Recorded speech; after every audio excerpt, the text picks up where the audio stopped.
ప్రియమైన సహోదరి సహోదరులారా, మీకు శుభవార్త. 2025 సంవత్సరంలో మొత్తం 365 అంశాలను మీతో పంచుకోబోతున్నాము. జనవరి 1వ తేదీ నుండి ప్రతిరోజు ఒక అంశము మరియు దానికి సంబంధించిన వాక్యమును పంచుకుంటాము. దయచేసి ఆ వాక్యములను వినండి, ధ్యానించండి మరియు ఆశీర్వదించబడండి. దయచేసి సబ్స్క్రైబ్ చేయండి మరియు మీ స్నేహితులతో పంచుకోండి. ధన్యవాదాలు.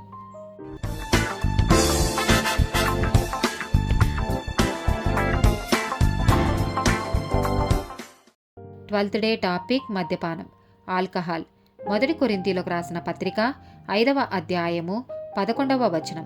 ఇప్పుడైతే సహోదరుడు అనబడిన వాడెవడైనను జారుడు గాని, లోబి గాని, విగ్రహారాధికుడు గాని, తిట్టుబోతు గాని, త్రాగుబోతు గాని, దోచుకొనువాడు గాని అయ్యున్న ఎడల అటివానితో సాంగత్యం చేయకూడదు, భుజింపను కూడదని మీకు వ్రాయుచున్నాను. మొదటి కొరింథీయులకు రాసిన పత్రిక 6వ అధ్యాయము 9 నుండి 11, 20 వచనాలు. అన్యాయస్తులు దేవుని రాజ్యంనకు వారసులు కానేరరని మీకు తెలియదా? మోసపోకుడి.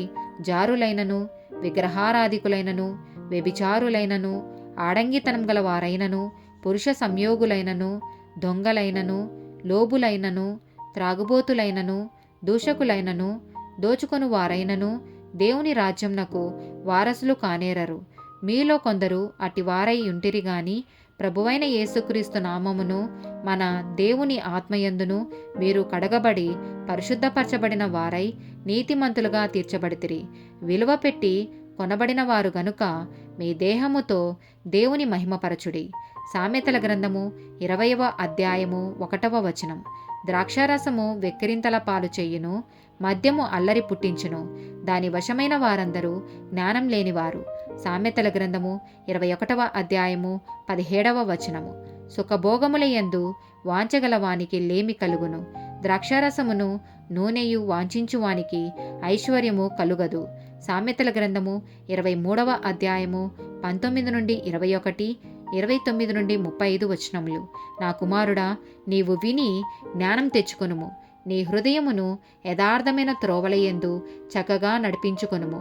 ద్రాక్షారసము త్రాగువారితోనైనను, మాంసం హెచ్చుగా తినువారితోనైనను సహవాసం చెయ్యకుము. త్రాగుబోతులను, తిండిబోతులను దరిద్రులగుదురు. నిద్రమత్తు చింపిరి గుడ్డలకు ధరించుటకు కారణమగును. ఎవరికి శ్రమ, ఎవరికి దుఃఖము, ఎవరికి జగడములు, ఎవరికి చింత, ఎవరికి హేతువు లేని గాయములు, ఎవరికి మందదృష్టి. ద్రాక్షారసముతో ప్రొద్దుపుచ్చువానికే గదా, కలిపిన ద్రాక్షారసము రుచిచూడ చేరువానికే గదా. ద్రాక్షారసము మిక్కిలి ఎర్రబడగను, గిన్నెలో తలతలలాడుచుండగను, త్రాగుటకు రుచిగా నుండగను దానివైపు చూడకము. పిమ్మట అది సర్పము వలె కరచును, కట్లపాము వలె కాటువేయును. విపరీతమైనవి నీ కన్నులకు కనబడును. నీవు వెర్రి మాటలు పలుకుదువు. నీవు నడి సముద్రమున పండుకొను వాని వలె నుందువు, ఓడకొయ్య చివరన పండుకొను వాని వలె నుందువు. నన్ను కొట్టినను నాకు నొప్పి కలగలేదు, నా మీద దెబ్బలు పడినను నాకు తెలియలేదు. నేనెప్పుడు నిద్ర మేల్కొందును, మరలా దాని వెదుకుదును అని నీవనుకొందువు. లూకాసు వార్త 21వ అధ్యాయము 34వ వచనం. మీ హృదయములో ఒకవేళ తిండి వలనను, మత్తు వలనను, ఐహిక విచారము వలనను మందముగా ఉన్నందున ఆ దినము అకస్మాత్తుగా మీ మీదికి ఉరి వచ్చినట్టు రాకుండా మీ విషయమై మీరు జాగ్రత్తగా ఉండుడి. ఎఫెసీయులకు రాసిన పత్రిక 5వ అధ్యాయము 15 నుండి 18 వచనములు. దినములు చెడ్డవి గనుక మీరు సమయమును పోనీయక సద్వినియోగం చేసుకొనుచు అజ్ఞానుల వలె కాక జ్ఞానుల వలె నడుచుకొనున్నట్లు జాగ్రత్తగా చూచుకొనుడి.